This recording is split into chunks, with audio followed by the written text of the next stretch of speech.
Un peuple sans histoire est un monde sans âme. Qui a installé Brice Clotaire Oligui Nguema au pouvoir?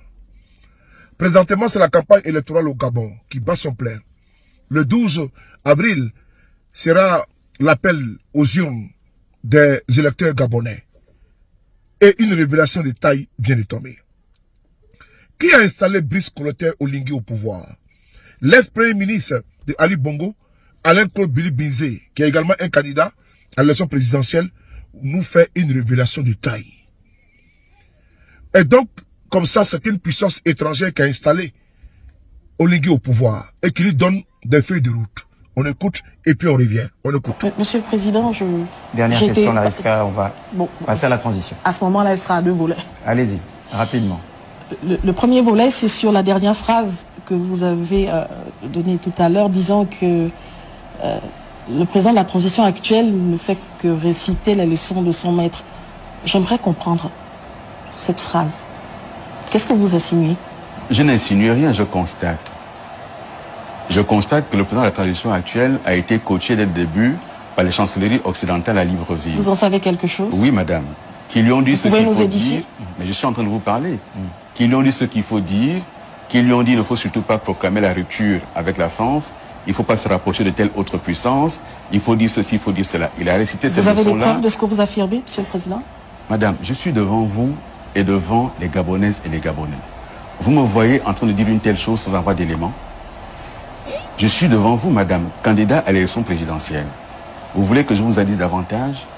Le 30 août 2023, à 14 h, l'ambassadeur de France, monsieur Alexis Lamec, est venu voir le général Oligui dans son bureau, lui porter un message de l'Élysée. Le 30 août 2023, à 14 h. Vous y étiez? Madame, je vous parle, et si quelqu'un peut dire le contraire de cela, les archives de l'ambassade de France sont là, les archives de la présidence sont là. Point. Allez vérifier. Point. Allez vérifier. Point. Allez vérifier. Voici les propos de l'ex-premier ministre, candidat à l'élection présidentielle, Alain-Claude Billy-Binzé. On n'est pas encore sorti de l'auberge. Certains Africains n'ont pas encore compris.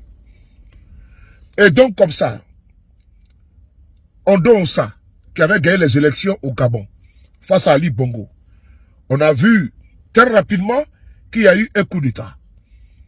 Et les Gabonais ont applaudi, ont salué l'avènement d'un nouveau régime. Parce que la dynastie Bongo a siphonné, a pillé systématiquement le Gabon. Pour ne pas dire a appauvri le Gabon. A enfoui les Gabonais dans une misère indescriptible. L'on a cru un temps soit peu que le pouvoir allait être remis à Ondo Onsa, le vainqueur.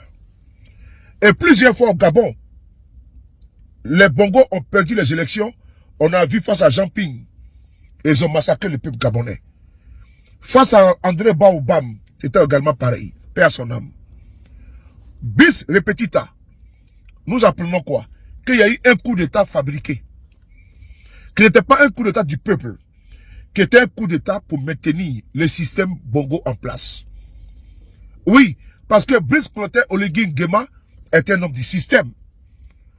Et donc, pour ne pas perdre le précaré Gabon, on a activé Oligui Nguema, on a mis un pion là. Et ce pion aujourd'hui, on le voit, on entend les propos de M. Ondo Onsa, qui demande au peuple de ne même pas aller voter. Parce que venu comme pour balayer la maison, et remettre le pouvoir aux civils, il a laissé le treillis, il est devenu lui-même un civil. Et là où on parle, là, il est candidat aux élections présidentielles. Il a démissionné de l'armée. Il n'est plus général. Il n'est plus militaire, pardon. Et là, il est en train de battre campagne pour être maintenant président. Mais pour continuer encore toujours ce que les autres ont fait, la prévarication, le pillage systématique du Gabon. C'est quand même triste. Ces révélations de Alain-Claude Billy-Binzé doivent ouvrir les yeux de nos compatriotes africains. Doit ouvrir également les oreilles pour qu'on puisse écouter. Notre continent a trop souffert. Ce continent a été pillé. Regardez le Gabon, comment le Gabon est. un petit pays pétrolier, avec le boom pétrolier, le Gabon devait être le Dubaï de l'Afrique. Non. Ils ont passé leur temps à piller le Gabon, la Centrafrique, le Cameroun et beaucoup de pays francophones. Voilà pourquoi les Africains saluent les pays de l'AES qui ont décidé de prendre leur souveraineté totale et pleine. On le voit avec le Niger. On le voit avec quoi? Avec le Burkina Faso. Et on le voit également avec le Mali. Trêve de bavardage. Place au travail. Place au combat. Place à la lutte. Place au, comment dirais-je, à l'intérêt supérieur du peuple. Mais voici le Gabon aujourd'hui. Nous qui avons cru que M. Oligui Nguema avait fait ce coup d'État pour le peuple et pour couper le cordon ombilical avec l'ancien système. Mais nous déchantons. C'est une désillusion totale. De qu'elle avait dit, et aujourd'hui, un homme politique majeur, qui plus est, un homme du sérail, de l'ancien système. Puisque n'oubliez pas que autour de M. Oligui Nguema, il n'y a que les gens de l'ancien système. Hein. Donc rien n'a changé. On prend les mêmes et on recommence. Et donc le Gabon est parti encore pour 40 ans, 50 ans. Des siphonnages, des pillages, des prévarications, des vols systématiques de données publiques. Et quand nous voyons également que la France-Afrique est également là, en train de faire des coups d'État, comme le temps de Bob Denard, c'est triste et c'est malheureux. C'est triste. La nouvelle génération est une génération de rupture. Et cette génération de rupture, elle veut que l'Afrique soit respectée. Qu'il y ait des partenariats gagnant-gagnant. On ne quitte pas un maître pour un autre maître. Mais regardez les pays africains. Le retard, les pays africains, le retard. L'Afrique est riche, sauvagement et densément riche. Mais regardez chez nous, la pauvreté, la misère qui écume. À cause de quoi? De certaines personnes, de certaines puissances, qui ont encore les genoux sur le cou de l'Afrique. Ah oui, et le Gabon, notre petit Gabon, le Gabon, le petit Dubaï. Allez-y voir les routes du Gabon. Et l'intérêt des Gabonais ne passe pas au devant. C'est l'intérêt des politicards. La dynastie Bongo. Qui a passé le temps à prendre l'argent du Gabon pour mettre dans le circuit de la France-Afrique.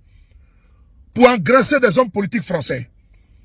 Le système Focard qui a été expliqué par Robert Bourgi dans son livre. Ils savent que je sais tout. C'est le livre de Robert Bourgi. Tout a été dit. Et nous sommes en plein dedans encore avec Brice Oligui Nguema à travers cette révélation. Merci.